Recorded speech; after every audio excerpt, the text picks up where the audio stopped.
Hi, I'm Danielle Cook, and I want to welcome you to Cooking with the Cook Sisters, brought to you by the United States Botanic Garden. We're very pleased to be with you regularly to offer online cooking demonstrations and home garden tips. Welcome to March, a month commonly associated with, among other things, St. Patrick's Day and eating cabbage and potatoes. Well, you might think you don't like cabbage, but today we'll be doing something new and exciting with it. First, let's see what the other cook sister, Adrienne, is up to. I know she was planning to get a jump start on her garden tasks before the season gets really busy. Hi, I'm Adrienne. Welcome to my garden. I'm back indoors today working on my to-do list, at the top of which is getting my month-old lettuce seedlings transplanted. These lettuce seedlings were sown just 4 weeks ago, and they've been growing really fast.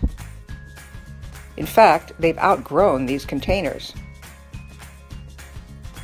These 6-packs will give them adequate room to keep growing until they're ready to go out into the garden in a couple of weeks. I'm using a commercial sterile medium that's formulated specifically for seedlings and seed starting. Gently separate the seedlings and put each one carefully into its new pot. Don't rush this part. Wearing surgical gloves reduces pathogen contacts, and also, this is a pretty messy job, so why not?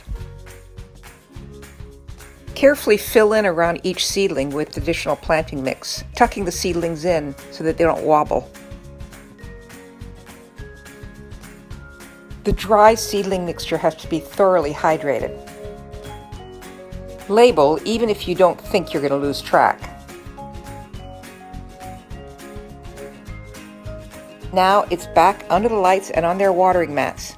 If you don't have capillary mats like these, you can always use newspaper or lightweight towels.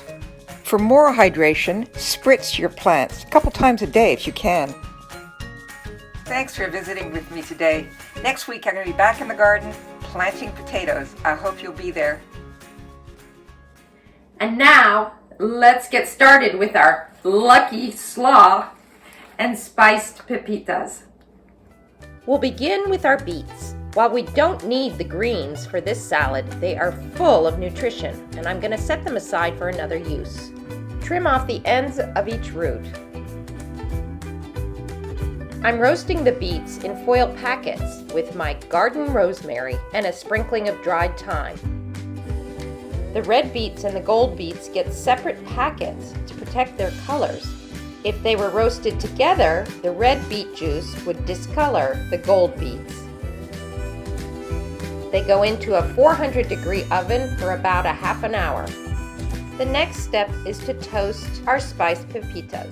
Pepitas are from a particular squash variety, but you can also use pumpkin seeds. Toasting the pepitas in a chili powder will turn them into a smoky, crunchy topping. I'll pop these pepitas into my toaster oven, 350 degrees, 8 to 10 minutes max. And here they are, perfectly toasted. I love to make extras so I can use these on other salads. They'll keep 7 to 10 days in an airtight container. I'm using my mini food processor for our Dijon-based vinaigrette. Adding the olive oil gradually helps emulsify the dressing. You could also shake this dressing in a jar. Let's have a look at our roasted beets. Peel or scrape the skins off the beets. I do this using gloves because that keeps the juices from staining my hands. Dice them into large chunks, and again, we'll keep the two colors in separate bowls. The gold beets are beautifully roasted. They actually cook a little bit faster than the red beets because they have a higher sugar content. And now let's turn our attention to the cabbage.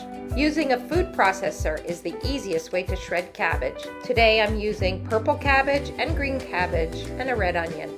Cabbage is an age-old cruciferous vegetable, highly regarded for its anti-cancerous compounds, which have been studied and well documented.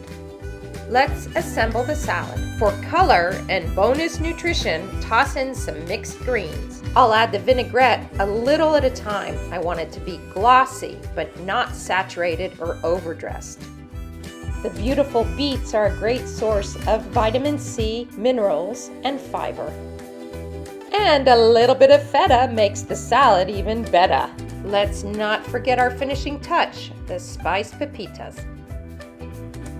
I hope this salad entices some cabbage skeptics into trying their luck on something new. Thanks so much for joining us this week. We'll see you next time to talk about potatoes and potatoes.